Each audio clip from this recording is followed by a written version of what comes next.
How's it going, y'all? And welcome back to this advanced series. I've got a lot of points that I'm very excited to talk about today, so without belaboring the intro, I'll go ahead and get started. Number 21. How to give a composed effort. Can we try hard physically without everything else just falling apart? As beginner climbers, I had said it's really important just to be able to commit to moves. Maybe when you were a beginner, or you can watch beginners, they just kind of, want to squirm and do anything other than commit to a move that they might fall on. We need to get over that in that beginner and then even early intermediate stage.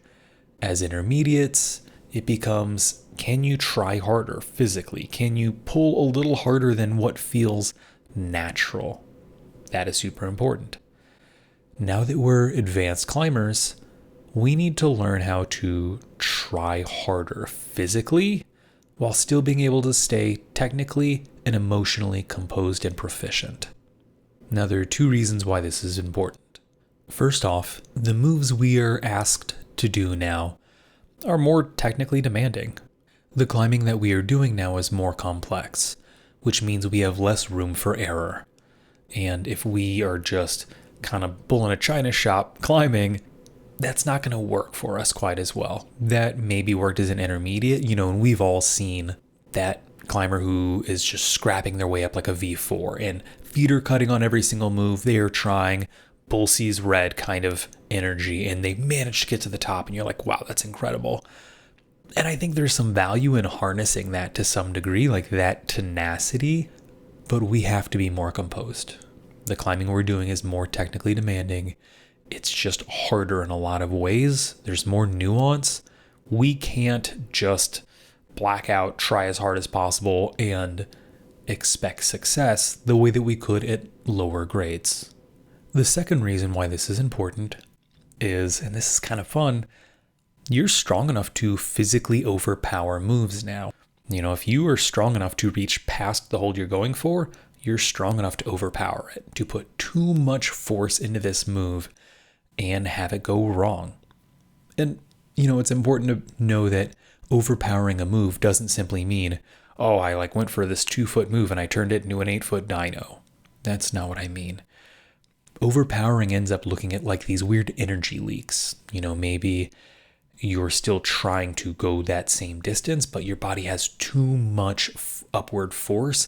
And so it starts to pour it into other directions. And it ends up turning into this really sloppy type of movement.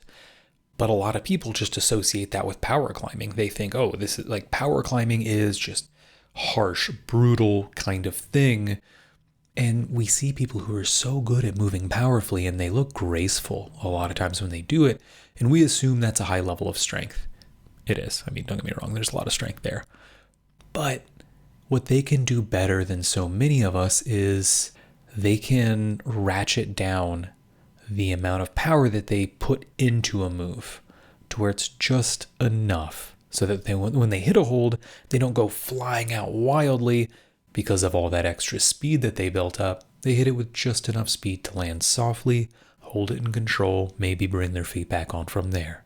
I would say the people that fall into this trap of overpowering moves without realizing it the most are sport climbers, because they're used to doing a lot of moves pumped. So they may get to a crux and feel like they have to try really, really hard because they're physically very tired. And so that has worked for them. But whenever they're actually trying moves when they're not as fatigued, they're just blasting right past them. The other group of people that I see really well represented in overpowering moves are the climbers who got into climbing with little to zero upper body strength, but who have now been climbing for multiple years. And this seems so counterintuitive, but I've worked with so many climbers who, they got into climbing, no sport background, and for them to do a powerful move early on was truly just explode, give absolutely everything. That's the only way they would cover the distance between big moves. Well, now, they've gotten stronger, and they still think that they're bad at power moves. Ironically, they actually need to learn how to throttle things back, how to stop going at 100% for power moves, because now they're just going too hard, exploding off the wall, But because they started out bad at power moves and they're still bad at power moves, they think it's the same.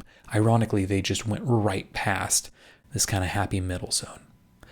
Number 22, finding the end position of a move so that you know what you're solving for. Early on in our climbing, our goal was always get to the next hold. That's the focus. You pull on, go to hold 1, put the foot on, go to hold 2. That's how we climbed. As an advanced climber, you're beyond that now. That no longer is good enough for the challenges that you're facing. The goal now is not to go for the hold, but to go into the position that allows you to grab the next hold. And while that might seem like semantics, I would argue it's the most important distinction you can make as an advanced climber. In this advanced series, I've already talked a decent bit about positions, and it's going to be talked about more in the future. That is where you're at now. The next step that you should be thinking about when applying position climbing is thinking about the end position of moves.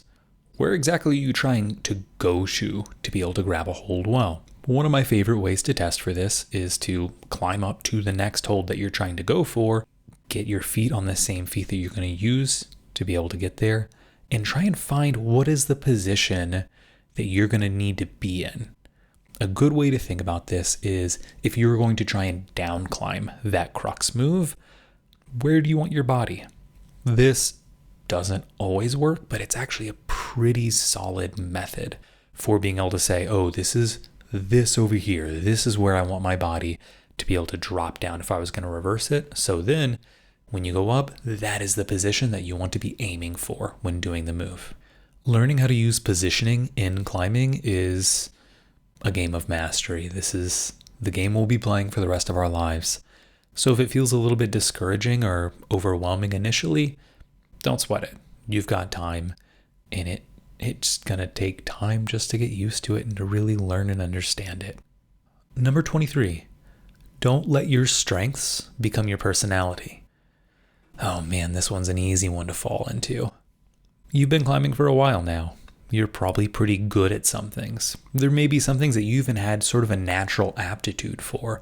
Maybe you are really good at memorizing beta or like learning new climbs really quickly, or maybe you're just a really smooth, elegant climber.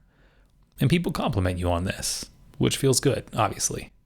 Here's the thing, that's okay. It's okay to be a smooth, elegant climber. It's okay to be powerful. It's great if you can have good beta memory and to learn and unlock things fast. The problem arises when we become so attached to the way we're seen that we're afraid to put ourselves in situations where we won't look that same way. If you're a smooth climber and that's what everyone tells you, if you get on a climb and you have to really just fight for your life to get to the top of it, that goes against who you are. If you identify as a smooth climber, if that becomes part of your image that you need to uphold, it's not a problem to have strengths, but it does become a problem if we latch onto them so strongly that we tailor all of our rock climbing to only be able to highlight those things that we're good at. Number 24, beware the comfort of hard grades. We are always warned against staying in our comfort zone. Growth comes at the point of discomfort, things like that. It's so important for us, and it is cliche, but we have to constantly make ourselves a little uncomfortable if we want to get better and improve at things. And when most of us think about being out of our comfort zone, we think, oh, things have been too easy for us. We need to try harder things. But there's this trap that advanced climbers fall into, and it's not too easy of grades, though that is common, but it's going way on the other end of the spectrum. It's going on things that are far too hard for us. The reason easy climbs are comfortable is because the outcome is predetermined. We're going to succeed. The reason very hard climbs are also comfortable is because the outcome is also predetermined. We're going to fail. When we chase our comfort zone, it isn't to avoid failure. It's to avoid discomfort. If I was to go out tomorrow and try V17, I have no expectations for it. and this is an extreme example, but I pull off the ground. Awesome. Win. That feels great. That's not stressful in the slightest to me. While that might be an extreme example, it's a trap that a lot of people fall into. They pick these big aspirational goals that they can siege against. And on paper, it seems like, oh, wow, this is a big undertaking. But really, it's very comfortable. Like, there's no pressure. There's no expectations. This is a really easy thing to lean into. How many different climbers have you met or heard of who've done 112C? And then they're like, ooh, I need to go Project 13A now. This is that trap. If this is you, it's a trap. It's far more comfortable to jump 2 grades ahead of where you really are, rather than say like, okay, well, what if I try and send another 12C? What if I do 3 more? What if I do a couple 12Ds? Because the thing is, those are going to be really hard for you. And they might even show that you have more work to do than you think. That's uncomfortable. Like, that's not a fun conversation to have with yourself.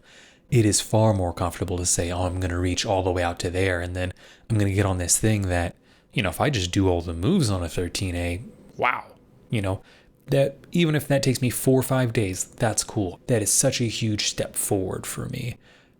It's comfortable. It's easy. Don't fall into this trap. You have to be honest with yourself here. Hard grades are important, and it's absolutely necessary to try hard grades in order to keep improving. There's no arguing that, but are you overshooting the mark? And I mean, frankly, like, if you're trying something hard and it's comfortable, you need to ask yourself, like, are you in the right zone? Is it scarier if you backed off 1 or 2 grades? If so, that might be where you need to be spending your time. Number 25, how to grab holds differently in order to change your positioning. So your hands are a lot stronger now than they used to be. When you first started jugs, you just had to grab them one way. But now, holds have a lot of shape and texture and variability to them, and you need to take advantage of that. One of the hardest habits to break for people is taking their hand off of the biggest part of the hold. I get it. Big down pulls, wonderful. We love it. But there's going to be a lot of times where maybe this is a big down pull and this is a little in-cut side pull crimp. And you need a side pull to be able to do the next move in the best way possible. I don't care that this is a jug. It doesn't matter. And it shouldn't matter to you either. But like I said earlier, we're starting to think more about positions than holds themselves. You need to start thinking in your mind about almost breaking holds apart into different sectors. So if you have a big, pointy jug, maybe you have 5 different spots. 1 down here, here, here, here, here. If those were 5 different small holds, you could tell me exactly which one you would grab and why. But for some reason, when holds get bigger, even with advanced climbers, we get kind of tunnel visioned into this is the best spot for just my hand, and we think just with our hands instead of our brains. We need to get over that. Number 26, where to step on large footholds in order to change your body tension and positioning. So I had just talked about how we need to learn how to grab handholds differently. Look, big footholds are probably the thing that advanced climbers are the absolute worst at using. I don't know what it is. We just get so lazy with it. You see a big ledge, you're like, that's where my foot's going. And that's that go. This is the next go. Maybe this is the go after. Just like what I said with hands, how if you have a big hold, imagine breaking it up into 5 different segments. Thinking about, okay, which of these segments would I be using? Do the same with footholds.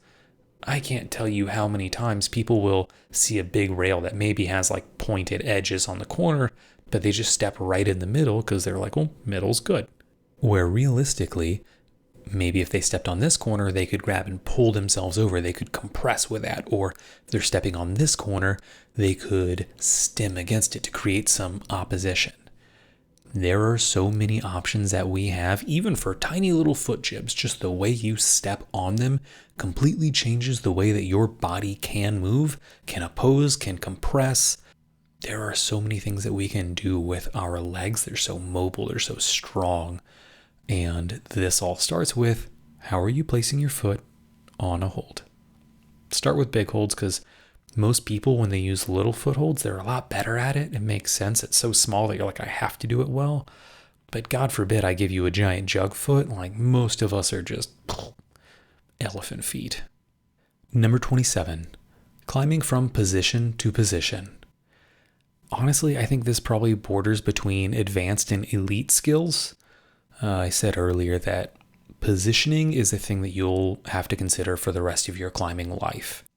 The ability to understand and use positions is the trademark of a great climber. Even though I think the idea of moving from position to position instead of hold to hold is a little more advanced than this advanced category, I think it's good to start thinking about it now. This idea of, okay, the difference between being here and here might be the entire difference between actually being successful on a move. A good way to think about this, and how you've probably experienced it, is as you become more advanced, the ability to just pull on to hard boulder problems anywhere you want disappears.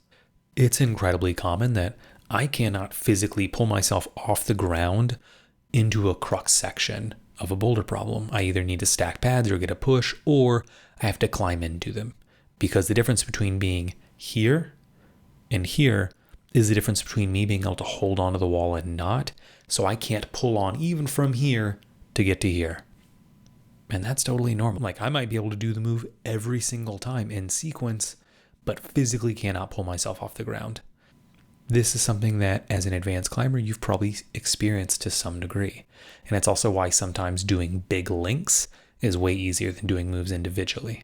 A good way to really break into this concept of climbing position to position is watch great climbers and notice how much their body shifts around. How much does it tilt and roll and move left, right, and up and down just between moves?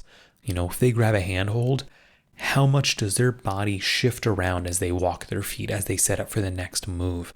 And how does that differ from earlier climbers who just grab, look up, go for the next thing, look up, go for the next thing?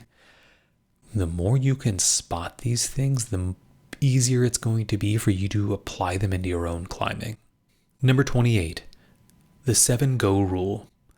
So this is a general rule I created some years ago from working with advanced climbers and frankly working with myself.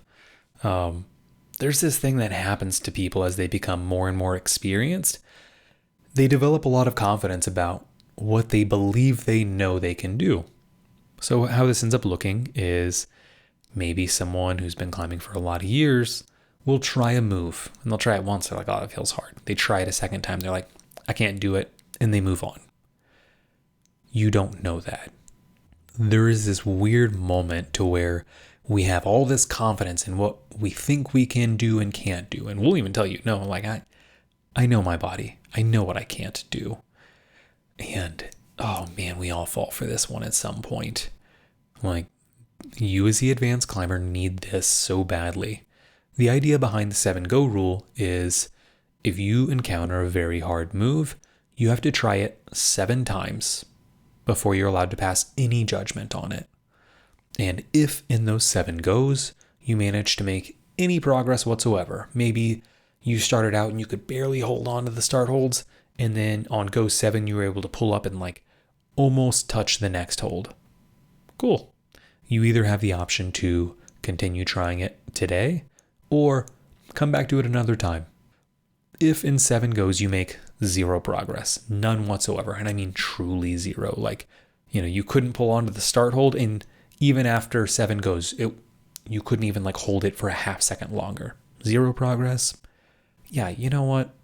If you're psyched, keep trying. That's totally cool. If after 7 goes, you're like, I don't think this is going to happen, you have permission to say, hey, I'm going to go try something else. Most people will be shocked by how much change happens between go 1 and go 7. As we become stronger and more technically proficient in climbing, moves get more advanced and frankly more weird. Like, we're going to keep encountering things that we've never seen.